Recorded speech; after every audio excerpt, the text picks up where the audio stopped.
Bom dia, boa tarde, boa noite, investidor. Sejam todos muito bem-vindos ao canal. Meu nome é Felipe Torres, sou consultor de investimentos CVM e hoje nós vamos analisar o relatório gerencial do mês de dezembro do Fundo de Infraestrutura SNID11, que é gerido pela Suno Asset. Mas antes da gente falar sobre o relatório de hoje, convido você a me seguir lá no Instagram, Felipe Torres _CEA, e também ali aqui embaixo na descrição do vídeo, todos os serviços de investimentos que eu ofereço, começando pelo nosso grupo VIP de WhatsApp, apenas R$15 por mês, 50 centavos por dia, um preço ali super acessível para que você possa receber informações de qualidade que com certeza vão te ajudar muito na sua jornada de investidor. Aqui embaixo, na descrição do vídeo, tem todos os benefícios que os membros possuem, é só você ler ali, tenho certeza que você vai gostar muito. Também, se você tiver interesse em contratar uma consultoria de investimentos comigo, para que eu analise sua carteira de investimentos ou que eu monte uma carteira do zero para você, entre em contato comigo pelo WhatsApp. Aqui embaixo tem um link para você conversar comigo por lá e eu te explico como é que funciona. Lembrando que eu sou consultor de investimentos CVM, então eu posso fazer recomendações de ativos de forma individualizada, sempre respeitando o seu objetivo com os investimentos e também o seu perfil de investidor. E por último, não deixe de clicar aqui embaixo no link da Hotmart para você ser direcionado para a página do meu livro, Renda Passiva, o Caminho para a Liberdade Financeira, apenas R$ 34,90, um livro que eu tenho certeza que pode te ajudar muito ali na sua jornada de investidor, um livro que foi escrito com uma linguagem extremamente facilitada, justamente para poder democratizar o mundo dos investimentos com foco na geração de renda passiva para o maior número de pessoas possível. Feitos os avisos, vamos lá para a análise do relatório de hoje. Então eu estou aqui com o relatório de dezembro de 2023, do SNID11. Então a última distribuição do fundo foi de R$ 1,15, o que representa ali um dividend yield anualizado de 13,96%. Ele está com uma base de cotistas ali de 5.241, está com 18 ativos na carteira. A cota patrimonial dele em dezembro era de R$ 99,61. No dia de hoje ele está sendo negociado na casa dos R$ 107. Ele está com um carrego da carteira ali de CDI mais 2,6% e uma duration da carteira ali de 5 anos. Aqui a gestão vem comentando que no mês de dezembro houve ali um corte de 0,5% na taxa Selic e que isso daí causa um impacto ali no carrego nominal do fundo, uma vez que a carteira do fundo é indexada ao CDI por conta ali dos DAPs que existem na carteira. E o que seriam esses DAPs? É um hedge que o fundo tem, que ele troca o indexador IPCA, então os ativos, as debêntures que possuem como indexador IPCA na sua emissão, ele faz esse swap de indexador e troca ali pelo CDI. E aí vocês devem pensar assim, mas qual é o objetivo do fundo de fazer isso?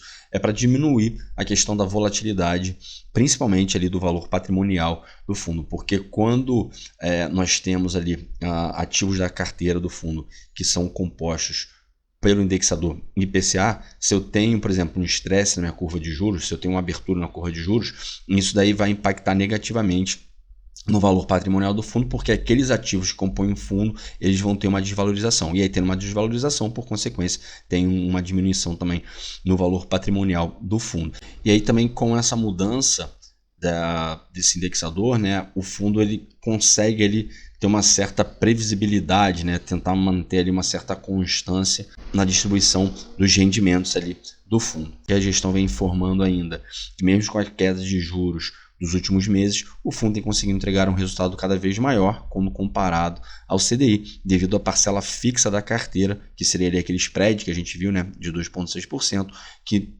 não se altera ali com o corte de juros. Então, essa taxa de 2,6%, ela é permanente, o que vai mudar é somente ali o componente pós-fixado do título, que no caso ali seria o CDI por conta desse swap de indexador ali que é realizado pelo fundo. E aí, só para vocês poderem entender, vamos imaginar que nós temos ali, eu vou botar aqui números aleatórios, somente para poder facilitar o exemplo. Vamos imaginar que nós temos ali uma taxa Selic de 10%. E aí, vamos imaginar que o spread aqui da carteira do fundo seja de 2%, ou seja, ele está ali com a taxa de carrego de 2%. Então seria 10% da Selic mais 2% ali da taxa aqui do fundo, o que daria 12%, certo? Se eu tenho uma taxa Selic de 10%, aqui nesse meu exemplo, reparem só, eu tenho que tirar 1 aqui, aí menos 1, que é por questão ali de faturação, e aqui eu vou multiplicar por 100. tá? Então eu vou ter aqui 20% de ganho quando comparado ali com a Selic, né? Porque a Selic está 10, se o fundo está entregando 12, então 20%, tá? Agora vamos imaginar que a Selic caia para 9%. Tá? E aí eu ainda continuo mantendo esses 2% ali de taxa de carrego do fundo. Então, nesse caso, eu teria 9% da Selic mais 2, que seria 11. Só que nesse caso agora eu vou dividir por 9, porque a Selic caiu para 9. Tá? Reparem só, no exemplo anterior, que a gente tinha 12 para 10, era 20%.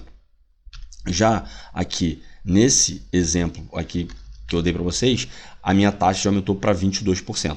Então, à medida que for caindo a taxa Selic, né, e se manter esse spread ali que o fundo carrega, né, eu tenho ali, apesar de ter um ganho nominal menor, né, porque eu vou estar tendo uma diminuição na minha taxa, né, ou seja, minha taxa saiu de 10 para 9, mas quando eu tenho uma comparação relativa à Selic, essa comparação ela vai se tornando maior. Então aí antes eu tinha, por exemplo, 120% do CDI, agora eu tenho 122% do CDI. Se tiver ficado alguma dúvida sobre isso que foi explicado aqui, pode deixar aqui embaixo nos comentários que eu terei o maior prazer em te ajudar e esclarecer a sua dúvida, tá? Então continuando aqui com o relatório. Aqui o fundo vem informando que fechou o ano com um retorno total acumulado de 16% contra 11,6% do CDI. E que isso daí significa um retorno próximo de CDI mais 4,5% ao ano. As cotas do fundo começaram a ser negociadas em fevereiro de 2023 e aí que ele também traz um comparativo da evolução do fundo ali ao longo do ano de 2023. Então, no início, ali em janeiro de 2023, ele possuía 11 debêntures e em dezembro foi para 18 debêntures. Né? Em janeiro de 2023, possuía 10 emissores na carteira do fundo. Em dezembro de 2023, esse número passou para 16. A taxa de carrego, que em janeiro de 2023 era CDI mais 2,09%, no final do ano ficou em CDI mais 2,6%. O número ali de debêntures incentivados, né, a porcentagem ali em ativos ali incentivados, em janeiro era 0% e em dezembro passou para 74,3%. E o valor da cota patrimonial em janeiro de 2023 era R$ 99,31 e em dezembro passou para R$ 99,61. Então o fundo conseguiu aumentar a diversificação dele aqui, né, e também conseguiu aumentar ali o carrego da carteira, passando de 2,09% para 2,6%.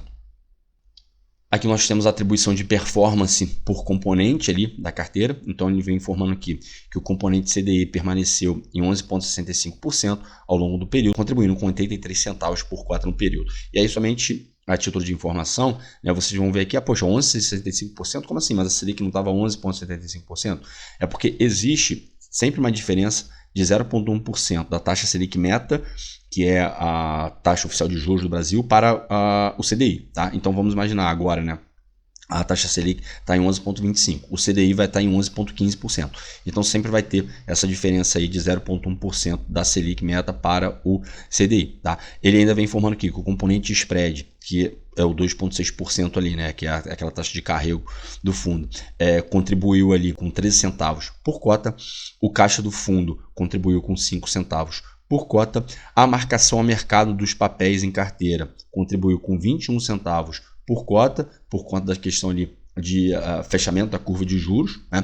O DAP, que é aquele swap de indexador ali que é feito ali quando o fundo troca os ativos que são indexados ao IPCA pelo CDI, ele contribuiu negativamente com 9 centavos por cota, e aí justamente por conta dessa situação que a gente viu ali em cima da marcação a mercado, que houve ali o fechamento da curva de juros. Então o que acontece?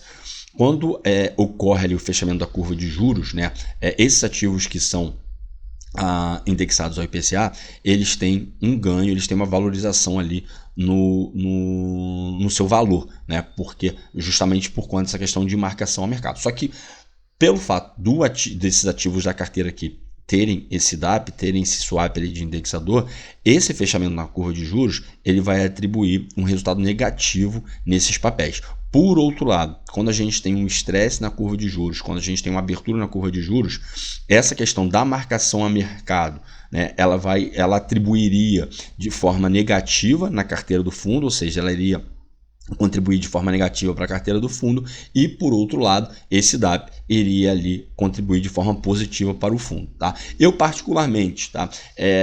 Eu acho esse hedge, né, esse mecanismo interessante, desde que ele seja feito ali em momentos determinados, né? E não para que seja, por exemplo, assim, não, o fundo sempre vai utilizar dessa estratégia, porque em algumas situações ali de mercado, talvez fosse mais interessante não ter esse hedge, justamente para você poder ter um maior, né, rendimento ali para o fundo. O juro 11 fez isso muito bem, porque o juro 11 em determinado momento ele tinha esse swap de indexador, ele tinha esse DAP, só que quando a gestão achou que não valeria mais a pena, tá, com essa troca, ele foi lá e desfez o hedge e permaneceu ali com os indexadores ali originários dos títulos que compõem ali a carteira, né? No momento que foi realizado ali a emissão do título. Por exemplo, o OGIN 11 faz esse DAP, o CDI 11 faz esse DAP, o SNID aqui faz esse DAP,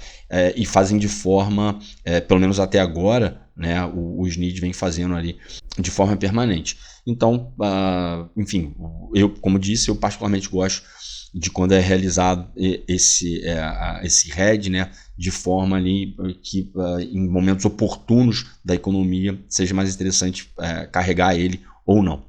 E aí ainda vem informando aqui que houve ali 9 centavos atribuídos a custos e despesas ali do fundo. Desde o início do fundo, que foi em dezembro de 2022, o fundo conseguiu gerar ali R$ 13,80 por cota, né? Isso daí até final ali de dezembro, né? Até dezembro de 2023. E aqui ele vem trazendo uma informação importante. Conforme comentado anteriormente, uma vez que o fundo possui seu retorno atrelado ao CDI, essa queda, né, na taxa Selic vai impactar ali nominalmente a distribuição do fundo, ou seja, ele vai ter uma distribuição menor, já que eu tenho uma queda na minha taxa de juros, né? E aí a reserva que o fundo possui será utilizada para suavizar esse movimento de queda e ajudar ali na linearização da distribuição dos rendimentos futuros. Aqui a gestão vem informando ainda que o fundo distribuiu ao longo dos últimos 12 meses 13,14%, tendo como base a cota de mercado. E em relação à cota patrimonial, a distribuição dos últimos 12 meses foi de 13,85%. Em dezembro, o fundo rendeu líquido de custos 110%, praticamente 111%, né? Porque é 110,9% do CDI, então 111% aqui do CDI. Aqui nós temos os ativos que compõem a carteira do fundo.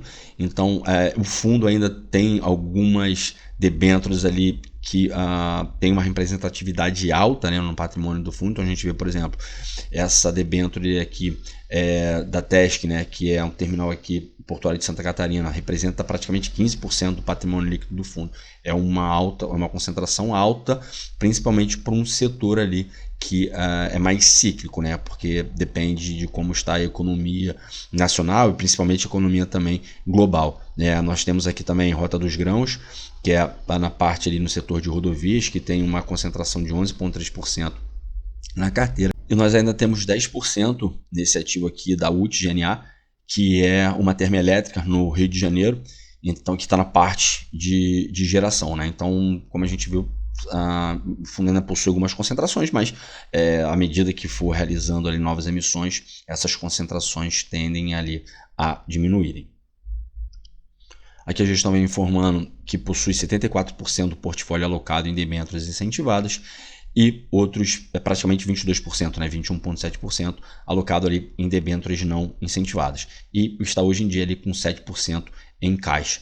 É importante ressaltar que não pretendemos indexar o portfólio do fundo ao IPCA. Então o fundo, pelo menos até agora, vem com esse objetivo, vem com essa intenção de permanecer realizando o DAP ali, realizando aquele swap de indexador, trocando o IPCA pelo CDI. Aqui nós temos a alocação do fundo por setor, então praticamente 25% na parte de energia elétrica, 18,6% em rodovias, praticamente 15% em portos, 10,7% em óleo e gás, e vai diminuindo, passando ali para o sucro energético, telecom, logístico, até chegando em saneamento, que seria a menor posição.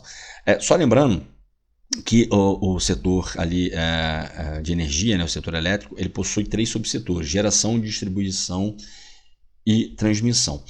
A transmissão é o setor mais previsível, mais perene que se tem. né? A distribuição a gente também pode dizer que tem uma certa previsibilidade, uma certa ali perenidade, assim como o saneamento, porque é a parte ali que vai distribuir energia para as empresas, para as residências, enfim, comércio, então você tem uma certa previsibilidade.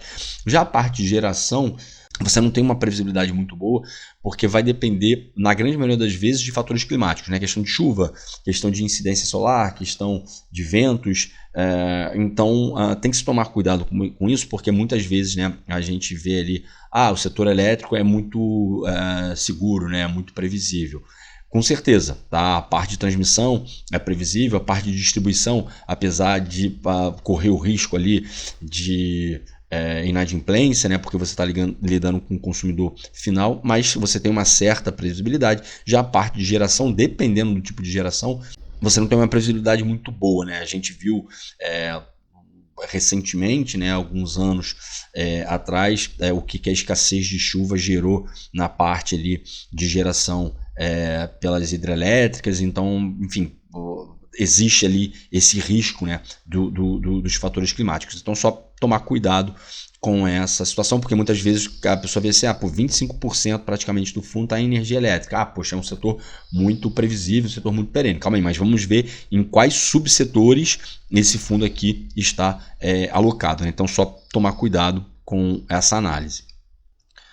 Aqui o fundo vem informando que hoje possui 62,5% do portfólio entre debêntures AAA e A+, né? Então aqui vem essa especificação aqui de forma mais detalhada, 3,4% apenas no BBB+, e 11,3% sem nota, sem rating. E eu sempre gosto de reforçar que não é o fato do ativo não possuir rating que ele possui um maior risco ou um menor risco. Somente não teve uma agência classificadora ali que classificou o risco daquele ativo.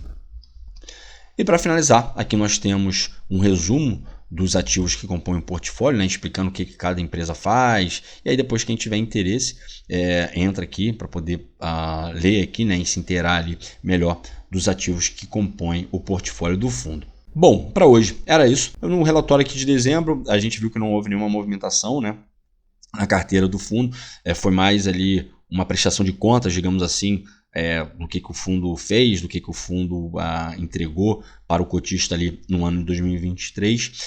É um fundo que vale a pena ficar de olho, só que ele tem alguns pontos ali que merecem atenção, né? Primeiro, aquela questão da alta concentração. A gente viu ali que possui alta concentração em alguns ativos. Claro, à medida que o fundo ele for fazendo novas emissões, essas concentrações vão sendo diminuídas, até porque também o fundo ele é bastante novo, né? O fundo tem aí um ano completou um ano, né, de existência, então é perfeitamente compreensível essas concentrações ali que ele possui.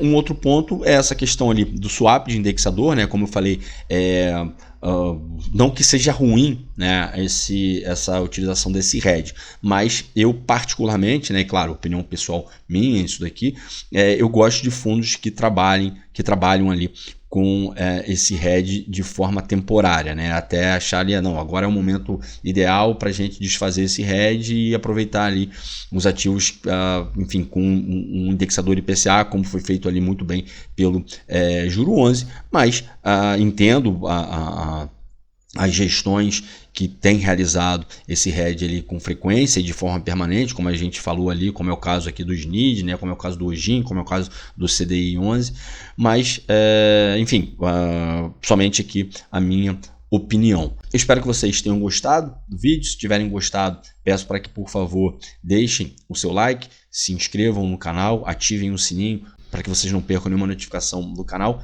Diariamente eu posto vídeos aqui sobre investimentos. Se você tiver alguma sugestão de ativo que gostaria de ver analisado aqui, ou algum tema para ser abordado, ou então até mesmo um feedback com crítica, elogio, pode também deixar aqui embaixo nos comentários. Todos os comentários são muito bem-vindos, até porque isso também gera mais engajamento para o canal. Então, cada comentário que você deixa aqui, cada curtida que você deixa, cada compartilhamento que você faz, isso daí faz que o YouTube entenda que esse vídeo aqui é importante, que esse vídeo aqui está tendo uma boa aceitação e distribui para uma maior quantidade de pessoas, e com isso o canal consegue crescer. Antes da gente finalizar, lembra você de me seguir lá no Instagram, Felipe Torres _CEA, e também não deixe de ler aqui embaixo na descrição do vídeo todos os serviços de investimentos que eu ofereço, começando pelo nosso grupo VIP de WhatsApp, apenas R$15 por mês, 50 centavos por dia. Tenho certeza que ele pode te ajudar muito com seus investimentos. Também, se você tiver interesse em contratar uma consultoria de investimentos comigo, para que eu analise sua carteira de investimentos já montada ou que a gente monte uma carteira de investimentos em conjunto, me chame lá no WhatsApp que a gente conversa. Aqui embaixo na descrição do vídeo tem um link para a gente poder conversar lá pelo WhatsApp. Pode me mandar também mensagem pelo direct message se você preferir, sem nenhum problema. E não deixe de clicar no link da Hotmart aqui embaixo para ser direcionado para a página do meu livro Renda Passiva, o caminho para a liberdade financeira, um livro que possui aproximadamente ali 100 páginas de muito conteúdo, um conteúdo ali bem fácil de ser compreendido, que mais que eu tenho certeza que ele pode te ajudar muito na sua jornada de investidor. Apenas R$ 34,90 você ainda pode passar lá em 2, 3 vezes da forma que ficar melhor ali para o seu orçamento. O meu muito obrigado a todos vocês que ficaram comigo até aqui. Desejo a todos bons investimentos e até a próxima.